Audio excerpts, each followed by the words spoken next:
So June 14, 2024 మన railway Koduru ఎమ్మెల్యేకి నేను మెసేజ్ చేయడం జరిగింది త్రూ ఫేస్బుక్. కంగ్రాచులేషన్స్ సార్ అని చెప్పేసి ఆయన థ్యాంక్ యూ అని చెప్పి ఫస్ట్ డేనే నాతో 2-3 hours చాట్ చేశారు. లైక్ నైట్ 11:30 ఆ టైం వరకు చాట్ చేశారు అనమాట. డీటెయిల్స్ అన్ని కనుక్కోవడం జరిగింది. ఆయన నువ్వేం చేస్తావు, ఎక్కడ ఉంటావు, పెళ్లి అయిందా, పిల్లలు ఉన్నారా, హస్బెండ్ ఏం చేస్తాడు, ఈ డీటెయిల్స్ అన్ని అడగడం జరిగింది. నేను చెప్పాను. లాస్ట్ లో ఆయన ఫోన్ నెంబర్ ఇచ్చి నా ఫోన్ నెంబర్ తీసుకొని ఇక్కడ వద్దు టెలిగ్రామ్ లో చాట్ చేద్దాము అనేసి చెప్పారు. సో నేను టెలిగ్రామ్ లో మెసేజ్ చేశాను. 2 days బాగానే మాట్లాడారు నాతో, అంటే నార్మల్ గానే మాట్లాడారు. అందరూ ఎలా ఫ్రెండ్లీగా మాట్లాడతారో అలాగే మాట్లాడారు. సో కంటిన్యూస్ చాటింగ్ అనమాట. 2 days తర్వాత వీడియో కాల్స్ చెయ్యి, న్యూస్ పంపించు అని ఈ టైప్ ఆఫ్ మెసేజింగ్ చేయడం జరిగింది నాకు. సారీ సార్, నేను న్యూస్ అయితే అట్లాగా పంపించలేను, వీడియో కాల్స్ కూడా నాకు కంఫర్టబుల్ కాదు అనేసి చెప్పాను అనమాట. నేను నా బాబు మాత్రమే ఉంటాను ఇంట్లో, నాకు ఒక కేర్ టేకర్ ఉంది. న్యూస్ పంపించమని ఒక 3-4 days అడిగారు బాగా. నేను పంపను అనేసరికి కొంచెం బెదిరించడం లాంటివి చేశారనమాట. న్యూస్ ఓకే, న్యూస్ పంపద్దు, నేను నీతో మాట్లాడాలి, నన్ను పర్సన్ గా మీట్ అవ్వు, ఇన్ పర్సన్ లో మీట్ అవ్వు అని చెప్పేసి అన్నారు. ఎలా కుదురుతుంది సార్, నాకు అవ్వదు, నాకు మా బాబుతోనే ఉంటుంది రోజంతా, నాకు అవ్వదు అనేసి అన్నాను. ఒక 2 days బాగా బతిమలాడుకున్నట్టు అడిగారు అనమాట నన్ను. మీట్ అవ్వచ్చు కదా, ఈ టైంకి మీట్ అవ్వచ్చు కదా, నేను ఈ టైంకి ఫ్రీ అవుతాను అనేసి ఇలా అడగడం జరిగింది. నేను రిజెక్ట్ చేశా. ఆ తర్వాత కొంచెం ఆయన అధికారం చూపించడం లైక్ నేను రైల్వే కోడూరు ఎమ్మెల్యేని, నా కోడూరు ఇది ప్రస్తుతానికి, నువ్వు ఇక్కడే జాబ్ చేస్తున్నావు, నీ ట్రాన్స్ఫర్ కూడా నా చేతిలోనే ఉంటుంది, నీ ప్రమోషన్స్ కూడా నా చేతిలోనే ఉంటుంది అని ఈ టైప్ ఆఫ్ మాటలు మాట్లాడడం స్టార్ట్ చేశారనమాట. నాకు అర్థమైంది సార్, మీరు ఎంత చెప్పినా సరే నేనైతే కలవడం జరగదు అనేసి నేను చెప్పాను. ఆయన ఫోర్స్ చేస్తూనే వచ్చారు.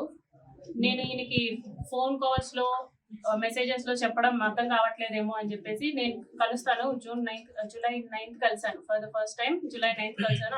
ఆయన షెడ్యూల్ అంతా అయిపోయిన తర్వాత నైట్ 8 o'clock అలాగా వచ్చి నన్ను పిక్ చేసుకున్నారు. మా ఇంటి దగ్గర పిక్ చేసుకుని తీసుకెళ్లారు. రైల్వే కోడూరు నుంచి కడప రూట్ వెళ్దాం అనేసి అన్నారు అనమాట. Railway Koduru to Kadapa route 90 kilometers వస్తుంది. కడప వరకు 90 kilometers వస్తుంది. సో స్టార్ట్ అయ్యాము. మా బాబుతో మా కేర్ టేకర్ ఉంది.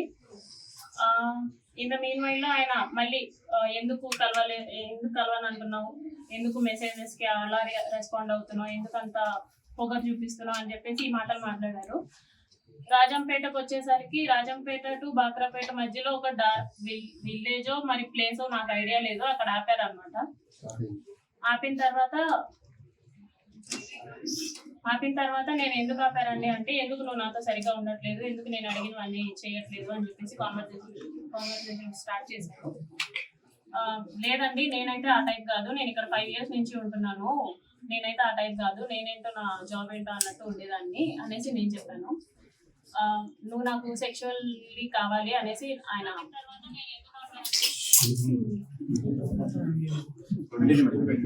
చెప్పండి కనీసం మాట్లాడివ్వండి. ఓకే. సో ఆయన సెక్షువల్ సాటిస్ఫాక్షన్ కావాలి నీతో అనేసి అన్నారు అన్నమాట. లేదు సార్, నేను అవన్నీ చెయ్యను అనేసి చెప్పేసరికి ఆయన నా బాడీ పార్ట్స్ టచ్ చేయడానికి ట్రై చేస్తూ నన్ను ఫోర్స్ చేయడానికి ట్రై చేశారు. కార్ డోర్ ఓపెన్ చేసేలాగా నా జుట్టు పట్టుకొని ఇలా లాగారు, ఎడ్జ్ ఆఫ్ మై హెయిర్ పట్టుకొని లాగారు అనమాట. నా ఫ్రంట్ సీట్, నేను ఫ్రంట్ సీట్ లో కూర్చున్నాను.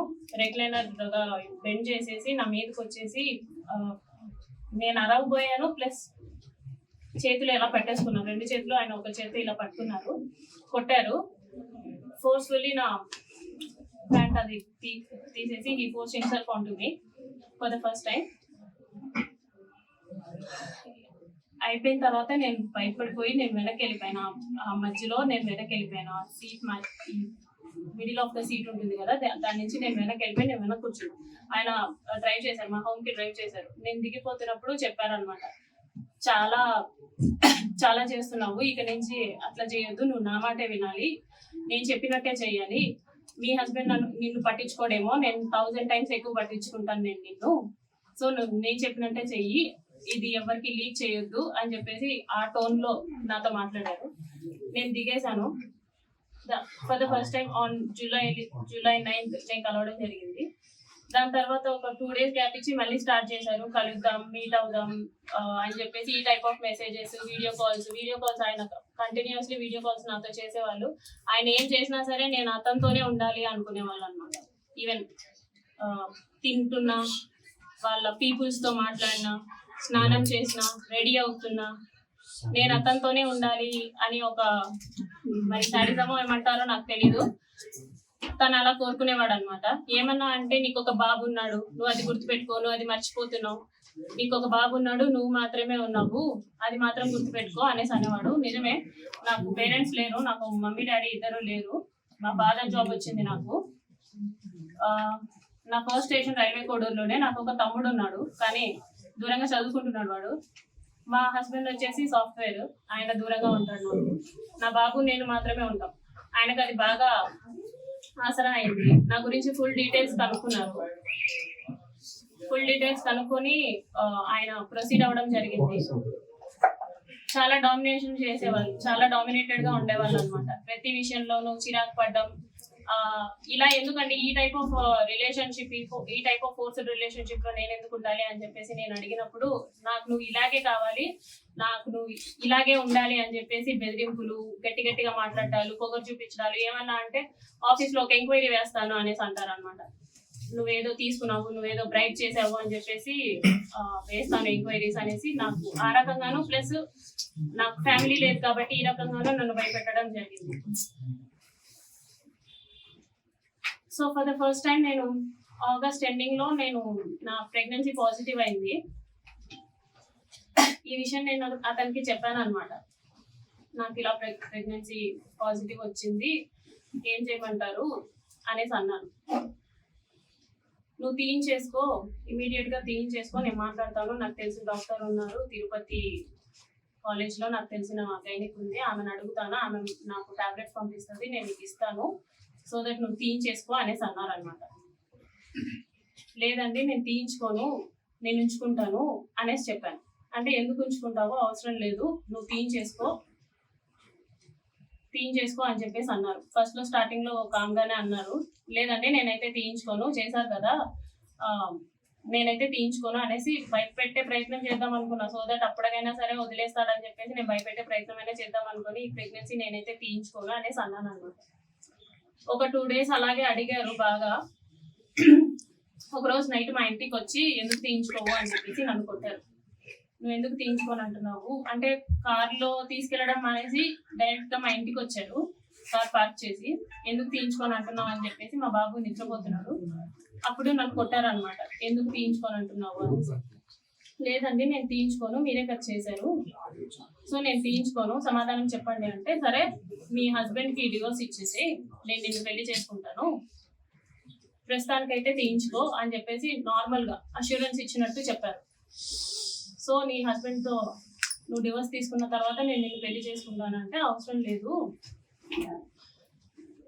అని చెప్పేసి నేను ఫర్ ద ఫస్ట్ టైం నేను అబార్ట్ చేయించుకున్నాను. అది కూడా అతనే టాబ్లెట్స్ తీసుకొని వచ్చారు, వాళ్ళ ఫ్రెండ్, తిరుపతి ఫ్రెండ్ ఎవరో ఇచ్చారంట, గైనిక్ సమ్మన్ టాబ్లెట్స్ తీసుకొని వస్తే for the first time abort చేయించుకున్నాను నేను వాళ్ళతో. ఇందులో నాకు తెలియని విషయం ఏంటంటే, ఈ మీన్ వైల్ లో ఒక 4 months ముందు మా హస్బెండ్ కి కాల్ చేసి, కూడా నాకు శ్రీధర్ నుంచి వద్దు, okay, that is not my Moto. అతను నాకు చేసిన దానికి అతనికి లీగల్ గానే అన్ని ఎంక్వైరీ చేసే, నన్ను పిలిపించండి, అతన్ని పిలిపించండి, వాట్ ఈస్ వాట్ అనేది కనుక్కోండి. వాట్ ఈస్ వాట్ అనేది కనుక్కున్న తర్వాతే, అసలు ఏమైందో అంత జరిగిన తర్వాతే మాకు శిక్ష వేయండి. ఏదో అతను తప్పుంటే అతనికి శిక్ష వేయండి. నేనైతే ప్రూఫ్స్ తోనే మాట్లాడతాను, నిజాలే మాట్లాడతాను. ఎందుకంటే బాధించబడింది నేను, మీరెవరు కాదు. మీ అందరికి కామెడీగా ఉండదు, కానీ బాధించబడింది నేను. లీగల్ గానే ఎన్ని ఎంక్వైరీలైనా జరగనివ్వండి, ఎంత రాజకీయమైన దీంట్లో ఇన్వాల్వ్ అవ్వనివ్వండి, కానీ అతను ఒక అబ్బాయి, నేను ఒక అమ్మాయిని, నేను బాధించబడ్డాను.